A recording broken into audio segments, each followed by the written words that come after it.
really fun one. As y'all know, I found something in the woods, an abandoned railroad tunnel. And I started doing my research on it, trying to figure out who owned it, when it was abandoned, and where the tracks led. And I came up with quite a bit of fun information. So I thought that would make a great hike. So let's come over here and I'll show you what all I found and what I want to do. The first thing I did is I wanted to find out more information about the tunnel. And I found that, and it is at bridgehunters.com. And there's the tunnel right there. So I scrolled down and I found that the tunnel is owned by the Rock Island Railroad and Pacific Railroad. And then I found that they went out of business, or actually bankrupt, in the 80s. So by having that information, the next thing I need to do is start looking up old train maps or train locations for my area. And trust me, that was a very fun search. So I came with this old one right here, and I got this from the I think it was the Library of Congress National Archives, and it shows all the railroad tracks right there. Of course, I wanted to get another updated one, and yes, I did find it, and that one is right over here. And this shows more of my area. This right here, if you look, is Missouri right there, and this is the abandoned railroad line. So, wanting more information and digging much deeper into this project, I came up with this. A little bit easier to read. And it shows more of all the abandoned Rock Island Railroad and Pacific lines. Which got real interesting when I got to this right here.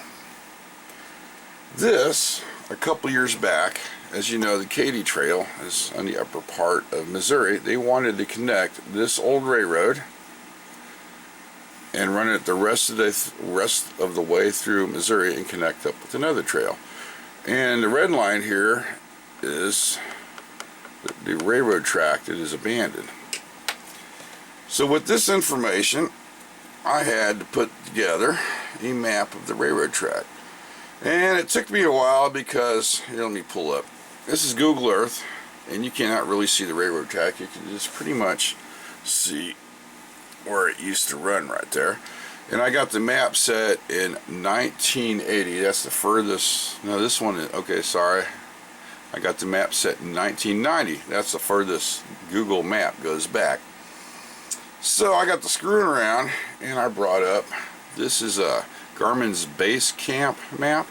And lo and behold, the tracks were on there. Right there. And it actually showed them pretty well. It even showed where they kind of disappeared and where they came back in line again, which would be right through here. Okay, with all this information, I wanted to see how far I could actually hike. So let's bring this map up to date. And there we are. And this right there is the location of the tunnel, is in that section right there. So the next thing we need to do is actually lay down our trip. And there's one of the start locations. And I've got another one over here. I got two areas I'm going to start from. Right there.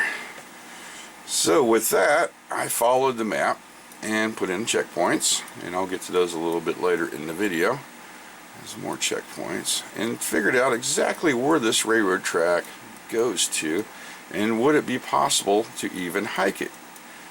And after doing a lot more research and some field work on this one, I followed the track, and it keeps going and going and going. Now some of it has disappeared, which means you're going to be doing a little bit of road hiking. Like if you look down here, they've actually got a fence built around that. Anyway, it keeps going and going, and then it connects up to another railroad system, which is right about, hope I'm not making you too damn dizzy. Where is she at?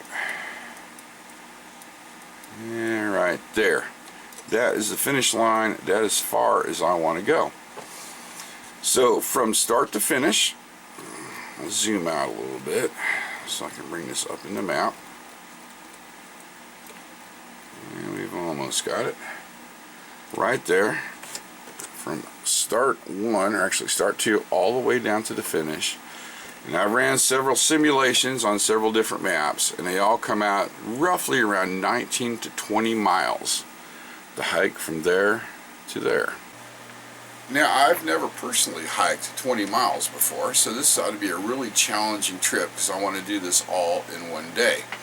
My personal best is 10 miles, and that was a pack with 45 pounds. So I'll be doing this one a much lighter with a day pack. And I also will have exit points on this trail where if I just ain't going to make it, I can just jump off. The next thing we need to do is do a little recon. So let's run out in the field and we're going to actually take a look at the trail, which I have named the R.I.P Trail.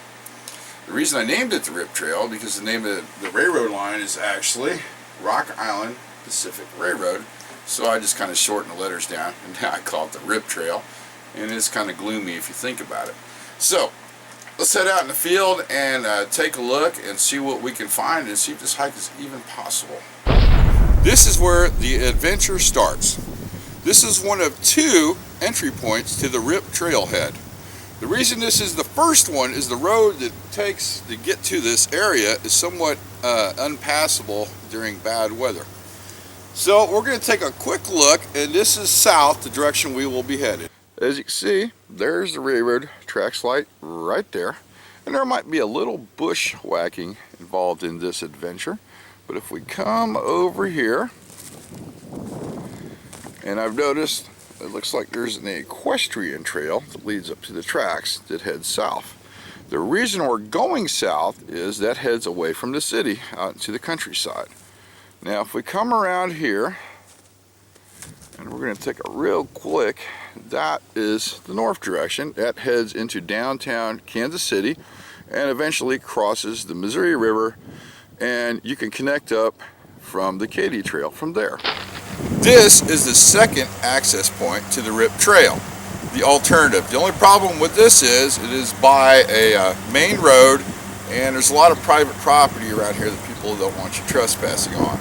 So to get to the trail, you have to hike over this hill right here. It's about 175 foot, and I think that's another equestrian trail. And it looks like a game run by all the deer tracks I'm seeing. And that'll get you down to the railroad, and that is going south. Now there's another way we can do this.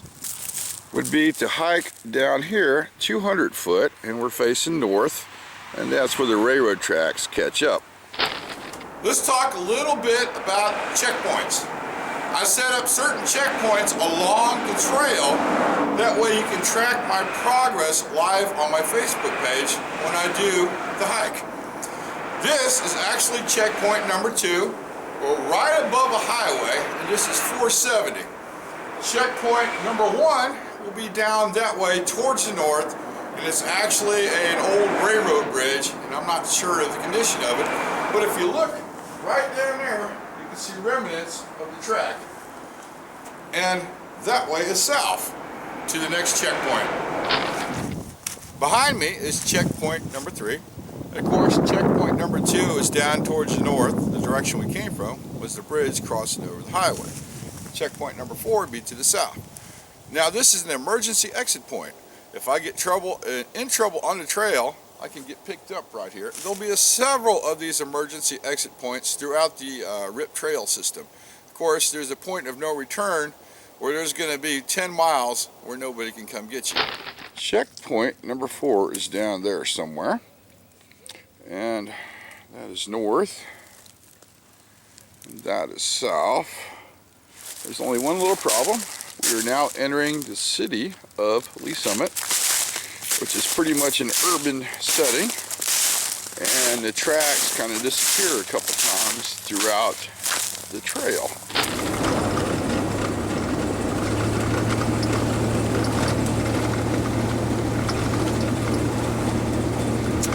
Okay, according to Michelle, that bridge right there is checkpoint 5. Arriving at destination on left. And that direction is south. This is where things get real interesting. Checkpoint 6 is down that way, and the tracks used to skirt along this park road here. And this bridge is brand new, and they ripped all the tracks out and the remnants of where they used to be. But I have a feeling, I was checking the GPS, and the rest of the tracks go down that way, and I do see some trail tape on the other side of this bridge, so maybe somebody marked that off, I'm not sure. But checkpoint 7 will be down that way, and that is headed south. And we're going to buzz around here, and there's that nice park they put in, and that is north. So from here, it looks like mostly be following GPS tracks. Okay, checkpoint 9's coming up, and it's right there and right over there, and this will be another emergency exit point.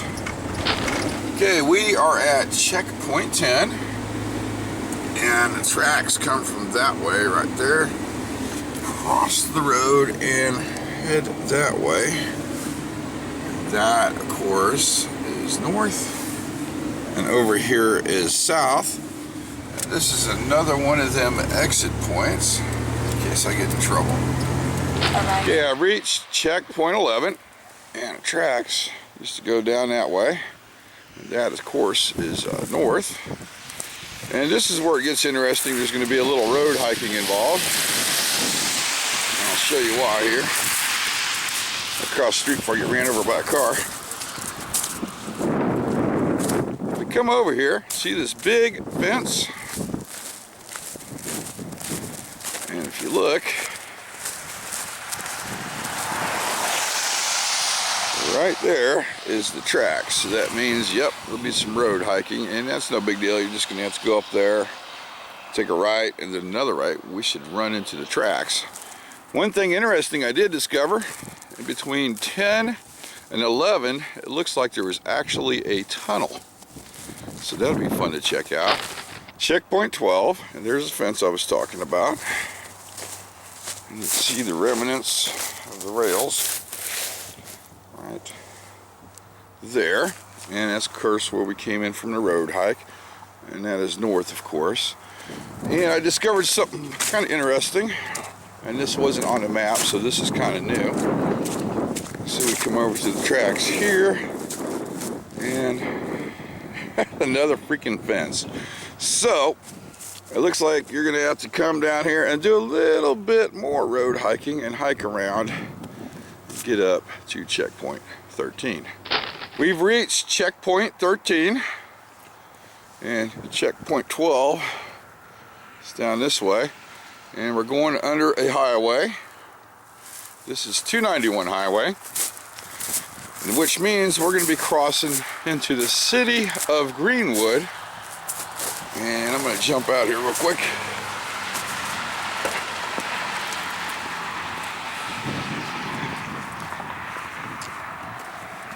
And on the other side of this highway, this track's there. That's the city of Greenwood.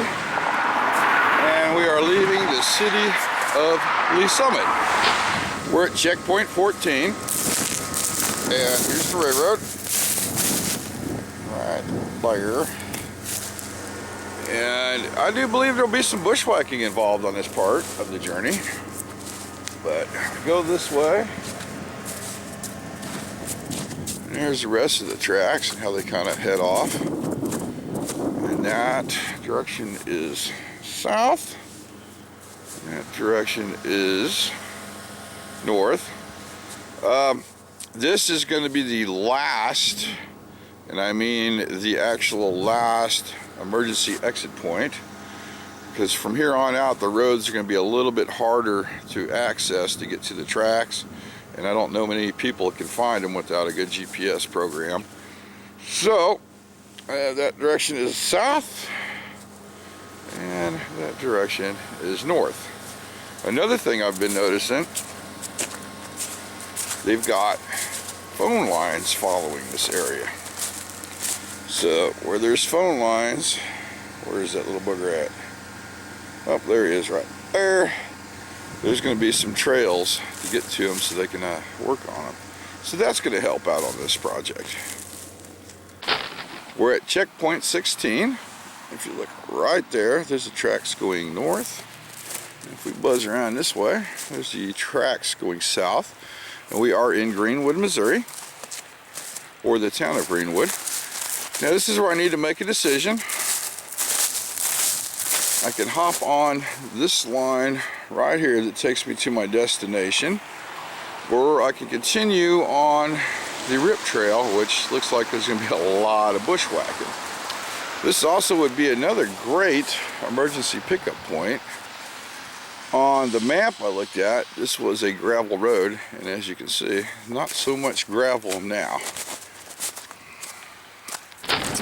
Okay, we're driving through Greenwood, Missouri, and that's their city hall.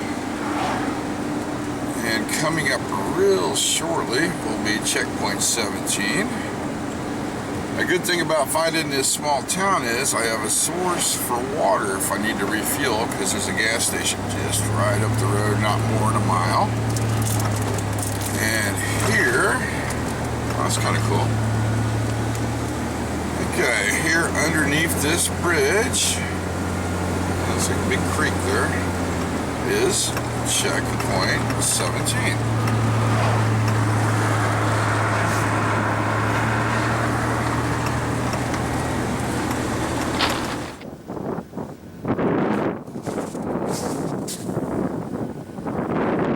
Okay. We are at checkpoint 19 of the R.I.P trail, and the old railroad used to run right beside this one according to the map. And that is looking south, and that is looking north. Okay, this got really interesting really fast. Checkpoint 21 is down that way. I want to say maybe 3/4 of a mile, maybe. And this trail just kind of popped out of nowhere, and I've never seen it before. It's not on the map. If you look up there, there's the track. So I'm thinking hiking down here and hopping on this trail. From what the GPS said, that it actually follows to my destination. So let's kind of read a little bit about this here. I will have to research this a little bit later on. But at the south, and that is north. Okay, we are at checkpoint 20, which is that railroad crossing right there.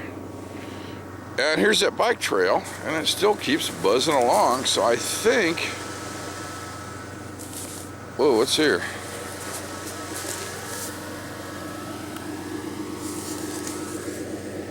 Sorry about that. Bobcat and mountain lions sighted can occasionally happen in this part of the country. Well, that just got very interesting. Okay, anyway, here's the bike trail, and that, my friends, is north, and that is south. And I think if I stick with the bike trail, that it'll get me to my destination. So yeah, this is really interesting.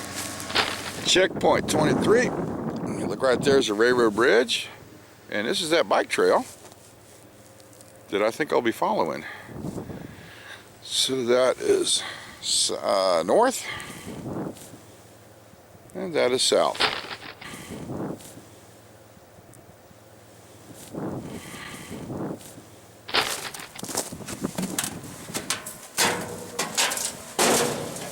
Unfortunately, it looks like that is not going to happen. Huh. That's pretty cool, though. So let's go pop down this side here and take a look. There's the tracks, and that is south. And that is north.